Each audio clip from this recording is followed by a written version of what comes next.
Malaman kung nasa tamang church na po ako. Pag hindi ka na uma-absent ka pa.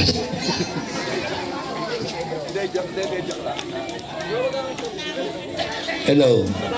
Ulitin mo tanong mga kapatid. Hindi, sige. Dali na. Dali na. Paano mo malalaman? Kung nasa tamang... Paano mo malalaman na sa tunay na church? Katingin ka saan, Sister Edwin. Yan. Joke lang kanina, joke. Malalaman mo kung tunay kang nasa church, tatlong bagay. Una, ang simbang ito hindi tayo ni Brother Hernan. Itong simbang ito itinayo ng ating Panginoong Diyos. Malinaw ba yan, Sister Edwin? Sino nagtayo ng bahay na ito? Basa. Malibang itayo, makibasa po. Malibang itayo ng Panginoon ng bahay, walang kabuluhan isigawa ang nagtatayo. Unang-una, Sister Edeline, tingin ka sana, ang nagtayo ng simbahan ito, patutunayan ko sa lahat ng pastor at lahat ng reliyon, ang simbahan ito, ang nagtayo ay ang Diyos. Pangalawa, Sister, ang pangalawang katibayan natin, yung aral dito, dalisay.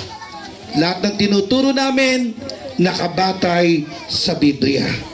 Kasi sabi ni Kristo, ang tunay na sugo ng Diyos o ang tunay na simbahan, basa 1:3:34, ganito nakasulat. Sapagkat ang sinugo ng Diyos ay nagsasalita ng mga salita ng Diyos. Wala ba kayong palakpak sa Diyos?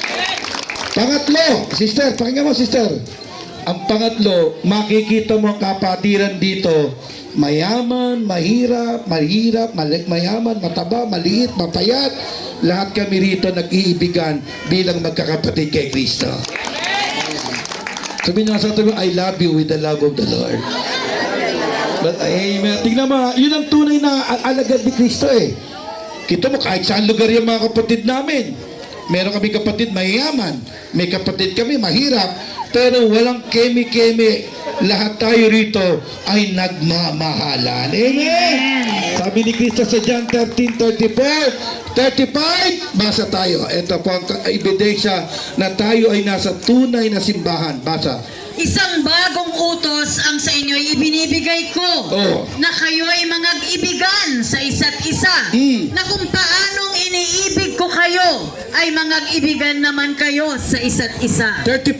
Sa ganito'y mga kikilala ng lahat ng mga tao Na ano? na kayo'y aking mga alagad kung kayo'y may pag-ibig sa isa't isa. Palakpakan natin.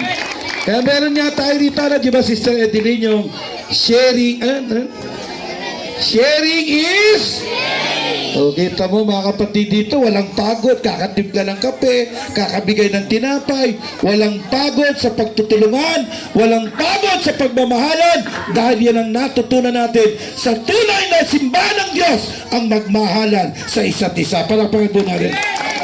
Next question na tayo. Salamat,